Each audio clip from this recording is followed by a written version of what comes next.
We're airdropping in on Jim telling the story of Jesus and the woman at the well at John chapter 4. The big question is, what is the Father's business?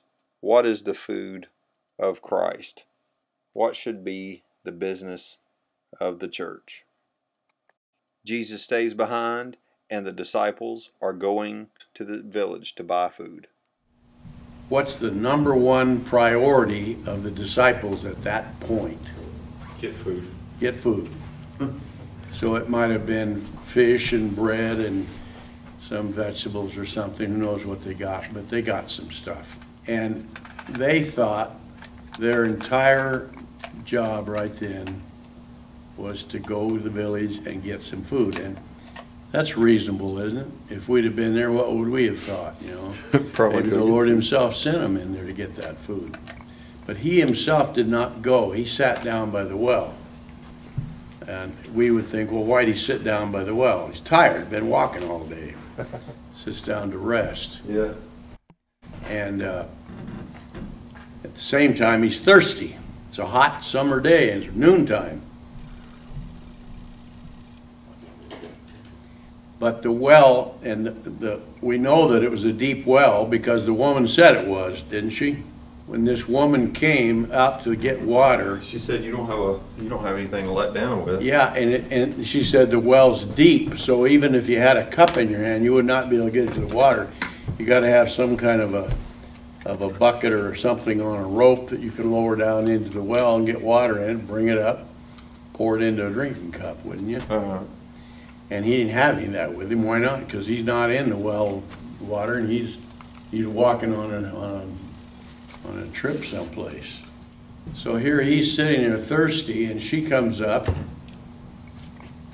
He knows all about her. He knows who she is and what's on her mind. And now the disciples' priority was to get food. Her priority is to get water and stay away from the gossiping women of the village. Mm-hmm. She knows her own situation, doesn't want to hear any more talk about that. The Lord knows everything. And of course, we know the story of what happened. The disciples come back and they offer him some food. They've come back with food. Is that reasonable for them to offer him something to eat? Yeah.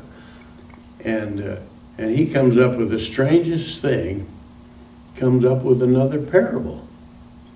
He said to them, I've got food you don't know anything about. Well, how do they interpret that? Somebody already got him something. Somebody, and they said, has somebody come up and brought him something?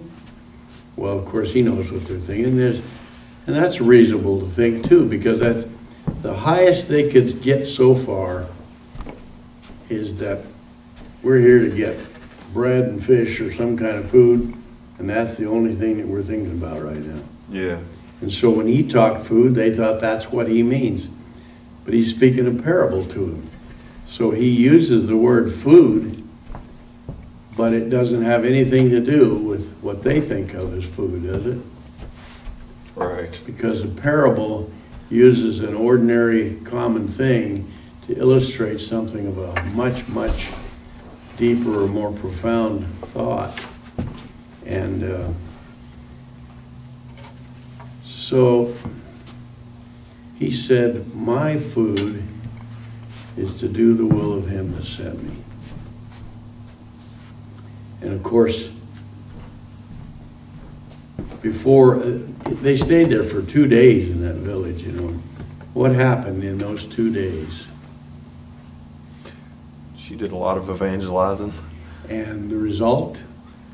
A lot of people came to Yes. follow the Lord. If not, maybe almost the whole village, or at least many of them. And now, does that mean that he doesn't eat fish and bread like the rest of the disciples do? No. But it does tell you where his priority is, doesn't it? Yeah. And he said, my food is to do the will of him who sent me. When Jesus was taken to the temple at age 12 by his parents, and they found him later, he said, it's time to be about the Father's business. So the issue is, what is the Father's business? What is the Father's business? Yeah.